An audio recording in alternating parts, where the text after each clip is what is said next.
عبد الله بن عمر رضي الله تعالى عنه قال أن النبي صلى الله عليه وسلم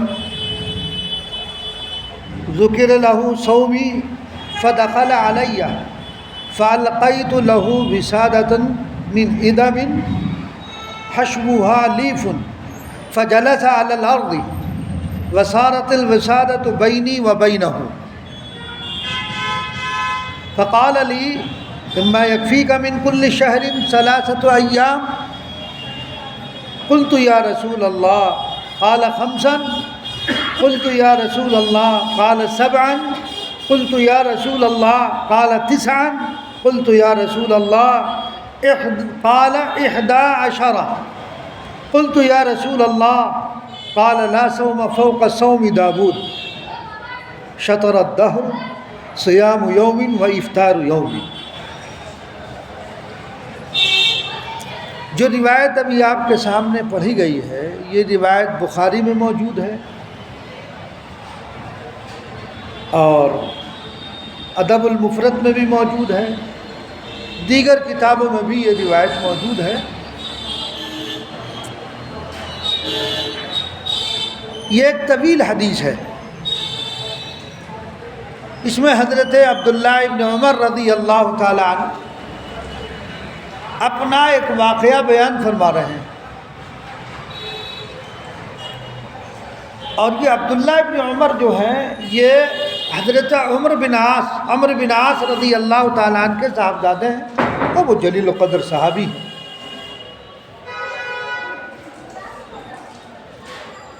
تو جو روایت آپ کے سامنے پڑھی گئی ہے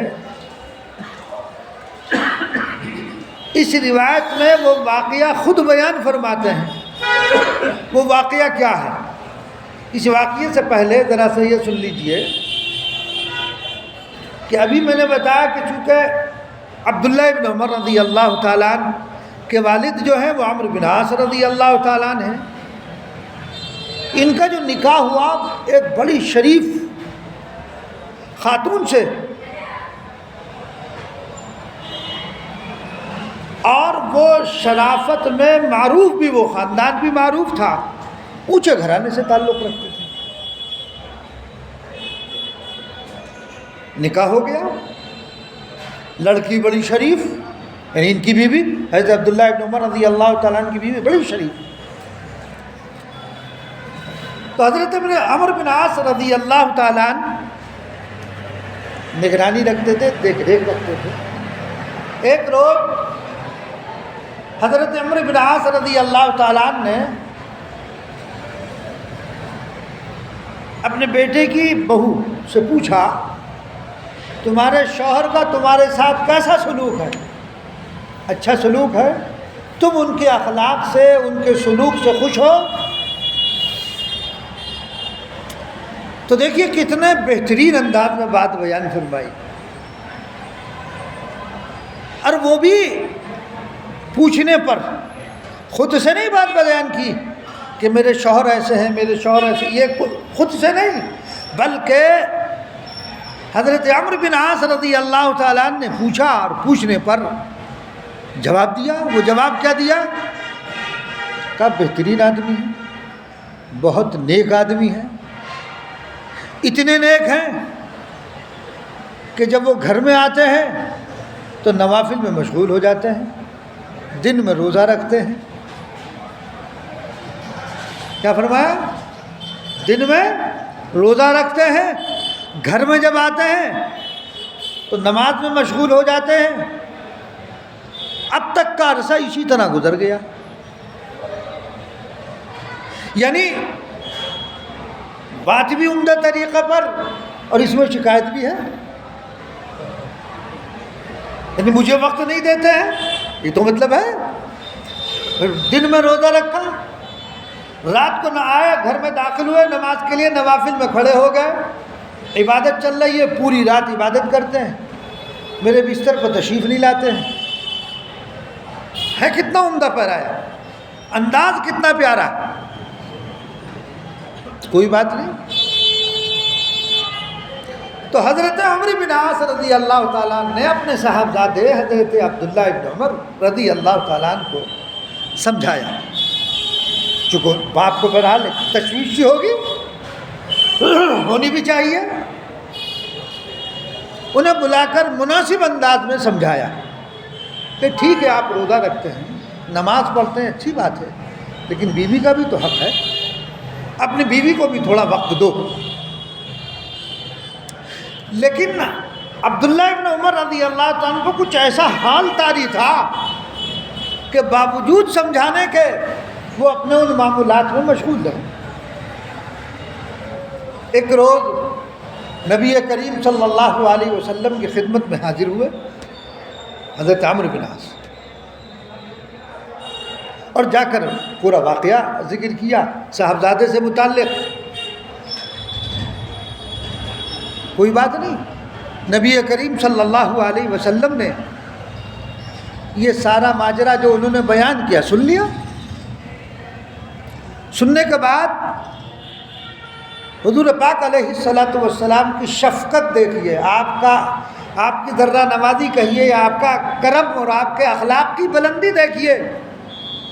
عبداللہ ابن عمر کو بلا بھی سکتے تھے اپنے پاس، تو آپ صلی اللہ علیہ وسلم ان کے گھر تشریف لے گئے۔ جب رسول اللہ صلی اللہ علیہ وسلم حضرت عبداللہ کے گھر تشریف لے گئے، دیکھا تو بہرحال آپ نے کرام کیا، کھڑے ہو گئے، وسادہ جو کھجور کی چھال سے بھرا ہوا تھا ایک تکیہ وہ آپ کے لیے رکھا، لیکن رسول اللہ صلی اللہ علیہ وسلم وسادے سے ٹیک نہ لگا کر آپ زمین ہی پر تشریف فرما ہو گئے۔ اور وہ عبداللہ ابن عمر فرماتے ہیں کہ وہ جو وساد تکیہ تھا وہ آپ کو اور میرے درمیان حائل ہو گیا، یعنی بیچ میں، کہ میں ادھر بیٹھا، آپ صلی اللہ علیہ وسلم ادھر بیٹھا اور بیچ میں تکیہ۔ کوئی بات نہیں، حضور پاک علیہ الصلاۃ والسلام تشریف فرما ہو گئے، آپ بات چیت فرماتے رہیں۔ بات چیت فرمانے کے دوران نبی کریم صلی اللہ علیہ وسلم نے فرمایا کہ کیا مہینے میں 3 روزے کافی نہیں ہیں؟ مہینے میں 3 روزے جن کو ایام بیچ کے روزے کہا جاتا ہے، یکفی کا من کل شہر 3 ایام، ہر مہینے کے 3 دن، کیا تمہیں کافی نہیں ہے کہ تم یعنی 3 دن روزے رکھ لو؟ یہ مصنون بھی ہے، آپ صلی اللہ علیہ وسلم کی عادت شریفہ بھی یہی تھی کہ آپ 13، 14 اور 15 یہ 3 روزے آپ رکھا کرتے تھے، یہ معمول تھا آپ صلی اللہ علیہ وسلم کا۔ تو اس پر جب آپ صلی اللہ علیہ وسلم نے یہ کہا کہ 3 کافی ہی نہیں ہیں، تو کہنے لگے قلت یا رسول اللہ، میں نے کہا اے اللہ کے رسول کچھ بڑھا دیجئے۔ یعنی صحابہ میں نیکی کا جذبہ بھی دیکھیے کتنا کہ کچھ بڑھا دیجئے۔ حضور پاک علیہ الصلاۃ والسلام نے فرمایا 5 رکھ لیا۔ پھر کہا قلت یا رسول اللہ، اللہ کے رسول کچھ اور بڑھا دیا۔ حضور پاک علیہ الصلاۃ والسلام نے فرمایا 7 رکھ لیا۔ پھر آپ نے فرمایا یہ کافی ہے، کہنے لگے کچھ اور بڑھا دیا۔ آپ نے کہا 9 رکھ لیا کرو، 9، حتیٰ کہ حضور پاک علیہ الصلاۃ والسلام نے فرمایا 11 رکھ لیا کرو، کہ حضور کچھ اور بڑھا دیجیے۔ آپ صلی اللہ علیہ وسلم نے فرمایا 15، یعنی صوم داودی۔ ایک حضرت داؤد علیہ الصلاۃ والسلام کا طریقہ تھا، ایک دن روزہ رکھتے تھے، ایک دن افطار کرتے تھے، ایک دن روزہ رکھتے تھے، ایک دن افطار فرماتے تھے۔ چنانچہ روایت میں ہے قلت یا رسول اللہ قال لا صوم فوق صوم داؤد۔ حضرت عبداللہ کہہ رہے حضور اور بڑھا دیجئے 15 کے بعد بھی۔ آپ نے فرمایا کہ نہیں، داؤد علیہ الصلاۃ والسلام نے جو روزہ رکھا اس کو اوپر نہیں، اس سے زیادہ نہیں، اس کی اجازت نہیں، گویا کہ کوئی بات نہیں۔ تب ایک دن روزہ رکھتے تھے، ایک دن افطار کرتے تھے، ایک دن روزہ نہیں رہتے تھے، گویا کہ 15 مہینے میں آدھا مہینہ روزے میں گزرتا تھا اور آدھا بغیر روزے تو گزرتا تھا۔ حضور پاک علیہ السلام نے اجازت دے دی اور یہ معمول ان کا پوری زندگی رہا، یہ معمول پوری زندگی رہا۔ نبی کریم صلی اللہ علیہ وسلم نے ہمیں جو تعلیم دی ہے وہ اعتدال کی دی ہے، کبھی جہاں عبادت کا مسئلہ ہے عبادت بھی کرو۔ نبی کریم صلی اللہ علیہ وسلم کے عمل کے متعلق صحابہ کرام ازواج مطہرات سے معلوم کرتے تھے کہ حضور جب گھر میں تشریف لاتے ہیں تو کیا عمل کرتے ہیں، یعنی ان کے ذہن میں یہ تھا کہ آپ صلی اللہ علیہ وسلم گھر میں جا کے عبادت میں مشغول ہو جاتے ہوں گے، تو ازواج مطہرات بیان فرماتی کہ نہیں، حضور ہمارے پاس بیٹھتے تھے، بات چیت کرتے تھے۔ تو نبی کریم صلی اللہ علیہ وسلم نے اپنے عمل سے امت کو یہ تعلیم دی کہ اعتدال رکھو، عبادت بھی کرو، بیوی بچوں کو حقوق بھی ادا کرو۔ اب اگر آپ مسجد میں پڑے رہو نہ آپ کو یہ پتا کہ بیوی کہاں ہو، کس حال میں ہے، بچے کس حال میں ہے، ان کو آپ نہ پوچھو، یہ تو حق تلفی ہے، وہ عبادت کس فائدے کی؟ اس عبادت کا کیا فائدہ کہ جس سے حق تلفی لازم آئے؟ اسی لیے تو کہا گیا کہ اسلام میں رہبانیت نہیں ہے کہ بیوی بچوں کو چھوڑ دو اور تم خود عبادت میں لگ جاؤ، پہاڑ پر چلے جاؤ اور وہاں تم عبادت میں لگ جاؤ کہ خوب عبادت ہو رہی ہے۔ ارے اللہ نے جو حقوق تمہارے ذمہ بیوی کے اور بچوں کے رکھے تھے ان کو تو تم ضائع کر رہے ہو، فرائض کو چھوڑ کر نوافل میں لگ گئے۔ شیطان نے کیسی پٹی پڑا دی؟ شیطان نے کیا کہا؟ آبادی ہے، گھنی آبادی ہے، گرد و غبار، گناہوں کے یہاں پر انبار ہے، فضا مقدر ہے، لہذا پہاڑی پر چلو، فضا بھی صاف ستھری، پانی بھی اچھا، ساری چیزیں اچھی، عبادت میں مشغول ہو جائیں گے۔ تو وہاں سے تو ذہن ہٹ گیا، لیکن یہ نہیں سوچا کہ بیوی کا بچوں کا حق ضائع ہوگا۔ یہی وجہ تو ہے کہ اللہ تبارک و تعالیٰ نے اس انسان کو فرشتوں پر بھی فوقیت دی، یہ فرشتوں کے مقام سے بڑھ جاتا ہے جب یہ اللہ کی اطاعت اور فرما برداری پر لگ جاتا ہے۔ بھئی فرشتوں میں تو وہ مادہ ہے ہی نہیں نافرمانی کا، وہ تو کر ہی نہیں سکتے، لیکن ایک آدمی اس ماحول میں، پراگندہ ماحول میں رہ کر اپنے آپ کو بچا رہا ہے، گھر والوں کو بھی دیکھ رہا ہے، باہر کے ماحول سے بھی وہ خود متاثر نہیں ہو رہا، اپنے بچوں کو بھی متاثر ہونے نہیں دے رہا، بچوں کا بھی حق ادا کر رہا، بیوی کا بھی حق ادا کر رہا، اور اس ماحول میں رہ کر اپنے آپ کو بھی بچا رہا۔ یہ ہے کمال کی بات؟ یہ تھوڑی کمال کی بات ہے کہ سب کو چھوڑ کے چلے جاؤ کہ مجھے کچھ نہیں کرنا۔ اندھا ایک آدمی نابینا ہے، وہ غلط مناظر کو نہیں دیکھ رہا، غلط چیزوں کو نہیں دیکھ رہا، تو اس کا کمال نہیں ہے، نہ اس پہ کوئی اجر ہے، اس کے لیے کوئی ثواب نہیں ہے، اس لیے کہ وہ چیز ہی نہیں ہے۔ جب بینا ہی نہیں ہے، وہ دیکھ نہیں سکتا ہے۔ ایک آدمی کی آنکھیں موجود ہیں، وہ دیکھنے پر قادر ہے، دیکھ سکتا ہے، پھر اپنے آپ کو بچا رہا، یہ ہے کمال کی بات۔ کمال کی بات یہ ہے کہ آدمی گناہ سے اپنے آپ کو بچائے، قدرت ہوتے ہوئے پھر اپنے آپ کو بچانا، یہ ہے کمال کی بات۔ تو اس لیے نبی کریم صلی اللہ علیہ وسلم کے متعلق جب صحابہ سوال کرتے ازواج مطہرات سے، تو کہتے ہیں آپ صلی اللہ علیہ وسلم آتے ہیں، ہم سے گفتگو بھی کرتے ہیں، بات بھی کرتے ہیں، عبادت بھی کرتے ہیں، اور خود حضور نے فرمایا کہ میں تم سب سے زیادہ اللہ کے قریب میں ہوں، لیکن میں عبادت بھی کرتا ہوں، اہل و عیال کے ساتھ بھی رہتا ہوں، ازواج کے ساتھ بھی زندگی بسر کرتا ہوں، ان کے حقوق بھی ادا ہو رہے ہیں۔ یہ ہے اعتدال کی تعلیم، یہ تعلیم ہمیں دی گئی ہے۔ تو بیوی بچوں کو چھوڑ دینا یہ اور ان سے تعلقات کو ختم کر دینا، وہ آدمی نیک نہیں ہے، ٹھیک ہے وہ عبادت کر رہا ہے، وہ نیکی کی بات ہے، لیکن تم بیوی کا حق اور بچوں کا حق مار کر اور پھر نیک بننا چاہو تو نہیں بن سکتے ہو۔ تو خیر، حضرت نبی کریم صلی اللہ علیہ وسلم نے ان کو کیا تعلیم دی؟ صوم داؤدی، ایک دن روزہ، ایک دن افطار، گویا کہ بیوی کا حق بھی ادا ہوتا رہے اور ادھر عبادت بھی ہوتی رہے۔ چنانچہ ان کا پوری زندگی یہی معمول رہا. لیکن ایک بات یاد رکھیے، حضرت عبداللہ ابن عمر خود بیان فرما رہے ہیں، کہتے ہیں جب میں بوڑھا ہو گیا تو مجھے بڑا افسوس ہوا کہ کاش میں حضور پاک علیہ الصلاۃ والسلام کی بات کو مان لیتا. اس لیے کہ آدمی کو جسارت بڑے کے سامنے نہیں کرنی چاہیے، لیکن میں چونکہ رسول اللہ صلی اللہ علیہ وسلم سے عہد لے چکا ہوں، میں اس عہد پر قائم رکھوں گا.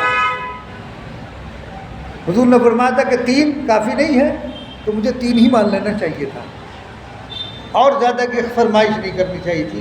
کیوں؟ دیکھو انسان آج جوانی ہے، کل کو بڑھاپا ہے. انسان کی طبیعت مزاج ہر وقت یکساں نہیں رہتا ہے، اس میں تغیر اور تبدل ہوتا رہتا ہے. تو اب چونکہ وہ عہد کر چکے تھے، کہا تھا کہ میں نے رسول اللہ صلی اللہ علیہ وسلم سے عہد کیا تھا لیکن میں چھوڑوں گا نہیں، لیکن مجھے ایسی جسارت نہیں کرنی چاہیے تھی، 3 ہی پر مجھے اکتفا کر لینا چاہیے تھا، اکتفا 3 ہی پر. تو اسی لیے اسی حدیث کے تحت میں علماء نے لکھا ہے کہ اگر بڑا کوئی نصیحت کر رہا ہے، کوئی بات خیر خواہی کی بتا رہا ہے، تو اس میں اپنی بڑائی اور جسارت مت دکھاؤ، جیسا وہ کہ ٹھیک ہے جی. اب ایک آدمی بیمار ہے، تو بیمار میں بیماری کی حالت میں تکلیف ہو رہی ہے تو ذرا سی ہائی ہائی بھی کرنی چاہیے، جسارت نہیں دکھانی چاہیے کہ میں تو صابر ہوں، شاکر ہوں، بس اللہ نے مجھے بیمار کر دیا تو بیمار ہوں. نہیں، اللہ کو وہ بھی پسند ہے، یہ بات بھی پسند ہے کہ جب بیمار ہو جاؤ تو تھوڑا سا ہائی ہائی بھی کرو. اللہ کو وہ ادا بھی پسند ہے، پھر اللہ کو بھی یاد رکھو. تو اب وہ طاقت مت دکھاؤ اللہ تبارک و تعالیٰ کے سامنے، جری مت بنو. تو بہرحال ہمیں جو تعلیم دی گئی ہے وہ تعلیم دی گئی ہے اعتدال کی، کہ ہم اپنی زندگی میں اعتدال رکھیں، میانہ روی. تو خیر نبی کریم صلی اللہ علیہ وسلم کے نصیحت کا انداز بھی دیکھیے آپ. خود تشریف لے جانا، معلوم ہوا کہ اگر کوئی دینی معاملہ ہو اور کہیں افہام و تفہیم کی ضرورت پیش آ جائے تو وہاں جانے میں بھی کوئی حرج نہیں، وہاں جانے میں بھی کوئی حرج نہیں ہے. تو آپ صلی اللہ علیہ وسلم نے بڑے پیارے انداز میں ان کو سمجھایا. اور پھر آپ صلی اللہ علیہ وسلم نے ایک بات اور ارشاد فرمائی اس کے بعد، یعنی صوم داؤدی کے اوپر زیادہ روزہ رکھنے کی اجازت نہیں ہے، اس سے منع فرما دیا. اور آپ صلی اللہ علیہ وسلم نے ایک موقع پر یہ بھی فرمایا، یا عبداللہ ان لنفسک علیک حقا وان لزوجک علیک حقا وان لعینک علیک حقا. اے عبداللہ، یہ جو تیرا نفس ہے، تیرا جسم ہے، اس کا بھی تجھ پر حق ہے. تو اس کو پوری رات جگا کے مت رکھ، تھکائے مت اتنا. پوری رات عبادت کی، آدمی تھک کے پڑ گیا تو معلوم ہوا کہ مہینہ بھر تک، اب وہ تو نوافل کی بات تھی، فرائض کے بھی لالے پڑ گئے. تو آپ صلی اللہ علیہ وسلم نے کیا فرمایا، ان لنفسک علیک حقا، تیرے نفس کا بھی تجھ پر حق ہے. اور آپ نے کیا فرمایا، وان لزوجک علیک حقا، تیری بیوی کا بھی تجھ پر حق ہے. ورنہ نکاح کیوں کیا؟ مت کرتا بھائی، دوسرے کی زندگی کے ساتھ کیوں کھلواڑ کر رہے ہیں؟ تو بیوی کا بھی حق ہے، اس حق کو بھی ادا کرو، اس کو بھی وقت دو. اور وَإِنَّ لِعَيْنِكَ عَلَيْكَ حَقًّا، یہ جو آنکھیں ہیں نا، ان کا بھی حق ہے، انہیں سلاؤ، تھوڑا آرام دلاؤ. آدمی کام ہی میں لگا رہے تو ظاہر بات ہے انسان کا جسم جو ہے یہ آپ کی ملکیت نہیں ہے، اس کے مالک اللہ ہے. لہذا جب اللہ مالک ہے تو اللہ جو حکم دے رہے ہیں اس جسم کا متعلق وہ کرو. اس کو اتنا مت تھکاؤ. ٹھیک ہے عبادت آپ کر رہے ہیں، تقسیم کر لیں، کچھ دیر عبادت کر لیں، کچھ دیر سو جائیں. آپ صلی اللہ علیہ وسلم سوتے بھی تھے ازواج کے ساتھ بیٹھتے بھی تھے، ان کو وقت بھی دیتے تھے، اور دیگر اور کام وہ بھی سب کرتے تھے۔ تو اس لیے تو اپنے نفس، یہ جو جان ہے یہ آپ کی نہیں ہے، یہ اللہ تبارک و تعالیٰ کی عطا کردہ ہے، تو تمہارے اوپر اس کا بھی حق ہے۔ بہت گہری بات رسول اللہ صلی اللہ علیہ وسلم نے ارشاد فرمائی ہے،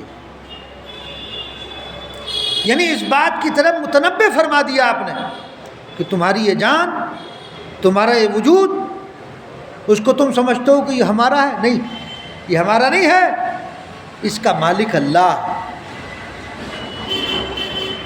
جب یہ اس کا مالک اللہ ہے، ہم خود اس کے مالک و مختار نہیں ہیں، اور یہ آنکھ یہ ہماری نہیں، اس کا مالک بھی خدا بند قدوس ہے، تو لہذا ان چیزوں کو اللہ تبارک و تعالیٰ کے بتائے ہوئے طریقے کے مطابق، یا اس کا نبی جو ہدایات دے رہا ہے اس کے مطابق آپ عمل کریں، اور اگر آپ اس کے خلاف جائیں گے تو ظاہر بات ہے زیادتی ہو جائے گی۔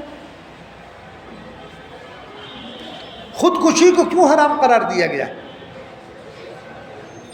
خودکشی حرام ہے، کیوں؟ اس لیے کہ یہ جسم کے مالک آپ نہیں ہیں، اللہ نے خودکشی کو منع فرمایا، حرام قرار دے دیا۔ یہ جسم ہمارا مالک، اس جسم کے ہم مالک نہیں ہیں، اگر مالک ہوتے تو ہم جب تک چاہے زندہ رہتے۔ وہ کون انسان ایسا دنیا میں جو یہ نہ چاہتا ہو کہ میری عمر خوب لمبی ہو؟ مرنا نہیں چاہتا آدمی، تو اگر مالک ہوتا تو یہ جسم کو باقی رکھتا، لیکن اختیار نہیں ہے اس پر۔ اللہ نے جو اس کا وقت لکھ دیا ہے، اس مقررہ وقت میں موت آئے گی۔ جب وہ روح نکل گئی تو جسم پڑا ہوا، اب اٹھ کے دکھا اگر تو مالک ہے، چل کے دکھا، اب نہیں چل سکتا۔ تو اس جسم کا مالک اللہ ہے، جب اس کا مالک اللہ ہے تو ہمیں اسی طرح پر اس جسم کو خرچ کرنا ہے، اس طاقت کو خرچ کرنا ہے جیسا کہ اللہ اور اس کے رسول صلی اللہ علیہ وسلم ہمیں ہدایات دے رہے ہیں۔ تو لہذا اپنی جان کا بھی حق ادا کرو، اس کو کچھ آرام دو، اور اپنی آنکھ کا بھی جو ہے، یہ نہیں کہ تمہاری اس کو جو ہے جگاتی رہو، اس کو تھوڑا سلاؤ، آرام دو، اور پھر اپنی بیوی کا بھی حق ہے، اس کے حقوق کی ادائیگی کا بھی لحاظ رکھو۔ اگر آپ اس کے حقوق کی ادائیگی کا لحاظ نہیں رکھو گے تو پھر آپ نے شادی کیوں کی ہے بھائی؟ اس کا حق ادا کرو۔ لیکن بعض مرتبہ ایسا بھی ہوتا ہے کہ بیوی ایسی پھنس جاتی ہے، اس کے سارے حق ادا کرنے کے باوجود اس کا سارا حق ادا کیا جا رہا ہے، لیکن پھر بھی وہ پریشان۔ بزرگوں کے بہت سارے واقعات ہیں۔ مولانا مظفر حسین کاندھلوی رحمۃ اللہ علیہ عشاء کی نماز پڑھ کے گئے، گھر پہنچے، تھوڑی دیر ہو گئی، کنڈا کھٹکھٹایا تو بیوی نے کنڈا ہی نہیں کھولا ہی نہیں کنڈا۔ حضرت نے وہی چوکھٹ کے بعد رومال بچھایا، نیت باندھ لی، فجر تک نوافل پڑھتے رہے، فجر کی اذان ہو گئی، کنڈا کھٹکھٹا کر کہا لو بھی تم اپنا حق ادا کرو یا نہ مت کرو، ہم تو اپنا حق ادا کر چکے۔ اور پھر یہ کہہ کے اور مسجد تشریف لے جاتے ہیں۔ بتائیے، تو ایسا بھی نہیں ہونا چاہیے کہ شوہر تو حق ادا کرے، بیوی نہ کرے۔ طرفین سے یہ معاملہ رہنا چاہیے کہ بیوی شوہر کا حق ادا کرے اور شوہر بیوی کا حق ادا کرے، ایک دوسرے ایک دوسرے جو ہے ان کے حقوق کی ادائیگی میں کوتاہی نہ کرے۔ تو اس لیے آدمی یہ نہیں کہ بالکل مسجد میں جا کے پڑھ جائے، معتکف ہو جائے، بچوں کی خبر نہ لے، یہ بھی غلط۔ اور یہ بھی غلط ہے کہ بیوی شوہر کا کوئی ادب و احترام، اس کی کوئی عزت، اس کے کوئی حقوق ادا نہ کرے، سارے حقوق کو پامال کر رہی ہے۔ ایسا بھی نہیں ہونا چاہیے، دو طرفہ بات ہونی چاہیے۔ حضرت مرزا مظہر جانے جانا علیہ الرحمہ، ان کی بیوی بھی بڑی سخت تھی، بڑی بدزبان۔ ایک دن ایک خان صاحب پہنچ گئے گھر، حضرت خانقاہ میں تھے، کنڈا کھٹکھٹاتی جا کے پوچھا کون اندر سے آواز آئی کہ میں حضرت سے بیعت ہونے آیا ہوں۔ بس جی، پیرانی صاحبہ نے جو سنانی شروع کی کہ کہاں کا حضرت اور کہاں، بس اب وہ ٹھہرے خان صاحب کہنے لگے میں دیکھو بیعت ہونے آیا، اگر بیعت ہونے نہ آیا ہوتا میں تیرے پیٹ میں چھرا گھونپ دیتا۔ ادھر پھر حضرت کو کشف ہو گیا کہ بھائی خان صاحب ہے، جلدی بلا کے لاؤ. بلا کے لائے صاحب. خان صاحب تو واقعی خان صاحب ہے، اپنی خان صاحب ہی دکھلانی تھی انہیں. تو حضرت نے فرمایا جو کچھ تم جس مقام پر مجھے دیکھ رہے ہو نا، جو کچھ وہ کہتی ہے صبر کرتا ہوں، اللہ نے اس کی وجہ سے مجھے یہ مقام دے رکھا ہے. تو اس لیے ایسا خطرناک بھی نہیں بننا چاہیے کہ عورت ایسی خطرناک ہو جائے کہ شوہر کا کوئی رتبہ، اس کی کوئی حیثیت اس کی نظر میں نہ رہے. تو جانی بہن سے ہونا چاہیے. بہرحال تو نبی کریم صلی اللہ علیہ وسلم نے کیا فرمایا؟ تمہارے نفس کا بھی تم پر حق ہے، تمہاری بیوی کا بھی تم پر حق ہے، تمہاری آنکھوں کا بھی تم پر حق ہے. پوری رات عبادت میں مت گزارو، بلکہ بیوی کو بھی وقت دو، بچوں کو بھی وقت دو. آرام انسان کے لیے ضروری ہے. اللہ نے کیا فرمایا قرآن میں؟ وَجَعَلْنَا اللَّيْلَ لِبَاسًا. وَجَعَلْنَا اللَّيْلَ، ہم نے رات کو لباس بنایا ہے. رات کو اللہ نے لباس بنایا. وَنَوْمُكُمْ سُبَاتًا. خداوند قدوس نے رات کس لیے بنائی ہے؟ چاروں طرف سناٹا چھا جاتا ہے نا، اور سناٹا چھا کر تاکہ تم راحت کی نیند لے سکو. اللہ نے رات جو بنائی ہے وہ سکون کے لیے بنائی ہے، وہ آرام کے لیے بنائی ہے. لہذا آرام کرو، عشاء کی نماز پڑھو. آج کل تو وقت لمبا ہو رہا، عشاء کی نماز پڑھ کر سو جاؤ اور تہجد میں اٹھ جاؤ، 4:30 بجے اٹھ جاؤ، اٹھ کر کے اللہ کی عبادت کر لو. تو اپنے نفس کا خیال رکھو، اپنے جسم کا خیال رکھو، اور اپنی بیوی کا بھی خیال رکھو. نہیں رکھو گے تو پھر گناہگار ہوگے.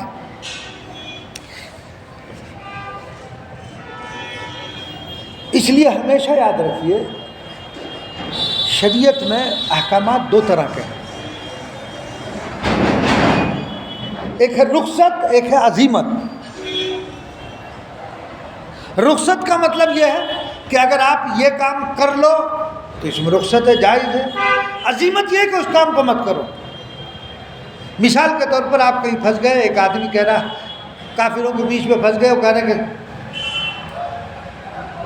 شری رام کا نعرہ لگاؤ، ہے نا. تو اگر آپ نے لگایا، یہ ہے شریعت. اگر دل محفوظ رہے اور صرف زبان سے کہہ دیا بچانے کے لیے اپنے آپ کو، تو یہ تو ہے رخصت. لیکن عزیمت یہ کہ نہیں، میں نہیں کہوں گا، جان چلی جائے میں یہ جملہ نہیں کہہ سکتا، یہ ہے عزیمت. تو اگر کہیں رخصت مل رہی ہے کسی مقام پر، تو آدمی کو جری نہیں ہونا چاہیے کہ اگر شریعت کی طرف سے رخصت ہو. اب ایک آدمی سفر میں گیا، شریعت نے قرآن کیا کرا کہ 4 رکعت کی جگہ مسافر کو جو ہے، مسافر کے لیے احکامات میں بعد میں معافی کر دی گئی، روزہ مت رکھو سفر میں، منع کیا گیا ہے. قرآن میں موجود ہے کہ سب مسافر کے لیے رخصت ہے، لیکن اگر کوئی رکھ لے تو یہ عزیمت ہے. بھائی آج کل جیسے سفر ہے، اے سی میں آدمی سفر کر رہا، کوئی دقت ہوتی نہیں ہے، لیکن اگر نہیں رکھے گا تو گناہگار نہیں ہے، رکھ لے گا تو ظاہر بات ہے ثواب اور اجر ملے گا. تو جو رخصت ہے، اگر اس آدمی اس رخصت سے فائدہ اٹھانا چاہے تو اس کے لیے اجازت ہے. تو ایسے ہی اگر آپ بیوی کے جو حقوق ہیں، جو جائز حق ہے، اس میں کوتاہی نہیں ہونی چاہیے. اور بعض چیزیں ایسی ہوتی ہیں جو مباحات کے قبیل سے ہوتی ہیں، اگر آپ ان کو کر دیں تو اچھی بات ہے، نہیں کریں تو کوئی حرج کی بات بھی نہیں ہے اس کے اندر. جو چیزیں مباحات کے قبیل سے ہوا کرتی ہیں. بہرحال تو انسان کو اصرار نہیں کرنا چاہیے کہ مجھے کوئی چیز اگر مباح ہے، یعنی شریعت کی طرف سے جواز ہے کسی چیز کا، تو آدمی اس پر اڑ نہ جائے کہ نہیں مجھے یہی کرنا ہی کرنا ہی نہیں. نبی کریم صلی اللہ علیہ وسلم نے دوڑ بھی لگائی، ازواج مطہرات کے ساتھ دوڑ لگائی. ایک مرتبہ کا واقعہ حدیث میں آتا ہے کہ آپ صلی اللہ علیہ وسلم نے دوڑ لگائی، حضور آگے نکل گئے. ایک دفعہ حضرت عائشہ صدیقہ رضی اللہ تعالیٰ عنہ کے ساتھ آپ نے دوڑ لگائی، آپ تھوڑے ہلکے چلے، حضرت عائشہ آگے نکل گئی، برابر ہو گیا معاملہ. اب کوئی کرنے لگے کہ صاحب یہ دوڑ لگانا تھا. کوئی اگر لگائے اس سنت کی اتباع کرتے ہوئے، کوئی اگر ایسا کرے، موقع مل گیا کہیں کہ چلو بھائی دوڑ لگائیں. رسول اللہ صلی اللہ علیہ وسلم بھی حضرت عائشہ صدیقہ رضی اللہ تعالیٰ عنہ کے ساتھ دوڑے تھے، چلو اس عمل کو ہم بھی کر لیں، تو کوئی حرج کی بات نہیں. اگر ایسا موقع میسر آ گیا، لیکن اب کوئی اس پر یہ کرنے کے صاحب یہ بتائیے، عالم ہو کے دوڑ لیں بیوی کے ساتھ، نمازی ہو کے دوڑ لیں بیوی کے ساتھ، ایک موقع ایسا تنہائی کا، کہیں جنگل میں جا رہے ہیں آپ، وہاں اگر آپ نے سنت کی نیت سے کہ حضور بھی دوڑے تھے، چلو ہم اس کی اتباع میں محبتاً دوڑ لیں، تو اس میں کوئی مذاقے کی بات نہیں ہے. لیکن بعض لوگ ایسا کہ اچھا ایسا کر رہے تھے، ارے بھائی جب رخصت ہے کسی عمل، جب حضور کی طرف سے اجازت ہے اس کی، تو اس کے کرنے میں حرج کیا ہے؟ تو ایسا بھی نہیں ہونا چاہیے آدمی کو.